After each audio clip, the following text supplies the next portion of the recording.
Magandang umaga po mga kasaka.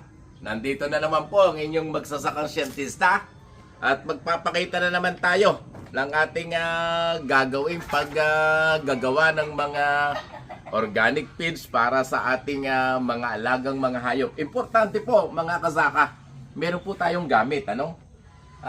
Ito pong aking multipurpose shredder na ito, siguro mga 10 taon na po to. Kasi kapag may mga alaga kayong hayop and you want to go organic, hindi po pwedeng wala kayong shredder, ano?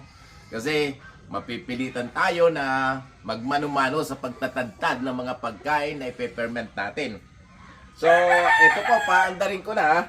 Ito po ang ating shredding machine, ano?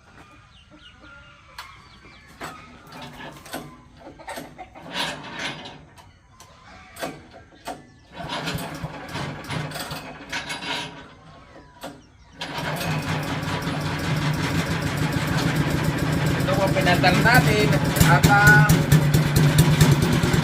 hahayaan muna natin na tumagal kahit 1 minuto na naandar para po yung tinatawag na malubricate muna ang kanyang mga partes bago natin simulan ang pag-shredding. Tapos palalakasin po natin ang RPM.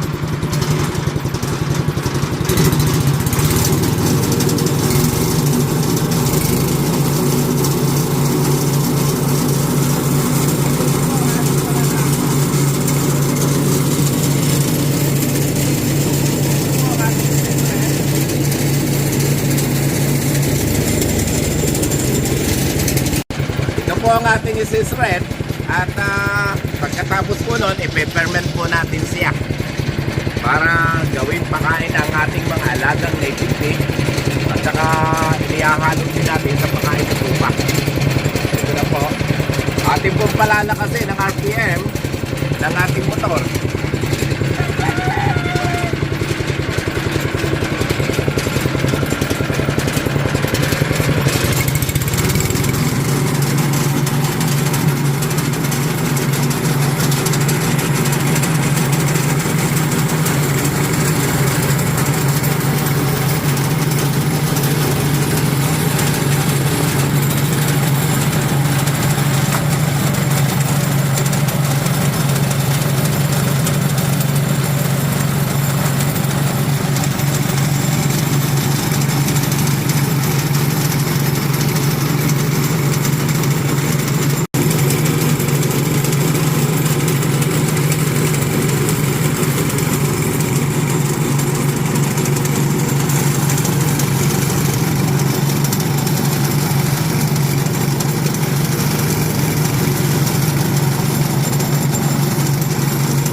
Natapos na po ang ating pag-shredding, ano?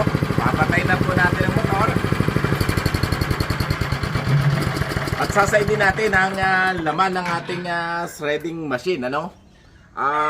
Pagkatapos po nun, atin pong para masigurado natin ay lilinisin po natin kaagad ang ating shredding machine pagkatapos po ng isang gamit. Ginagamitan po natin lang ng simpleng tubig at pinatutuyo lang po siya. Maraming salamat po at sana po patuloy kayong manood ng aking mga video para sa pagpapaunlad ng ating agrikultura at mga makabagot, makalumang pamamaraan sa ating agrikultura. Pagkatapos nga pala po nito, ay akin po itong lalagyan ng molasses, ano?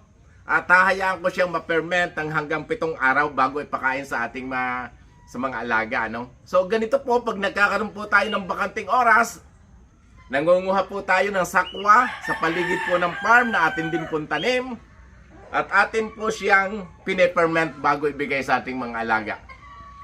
Nakakasiguro po tayo na magiging malulusog ang ating mga alagang hayop, lalo na mga native pig, ang mga tupa,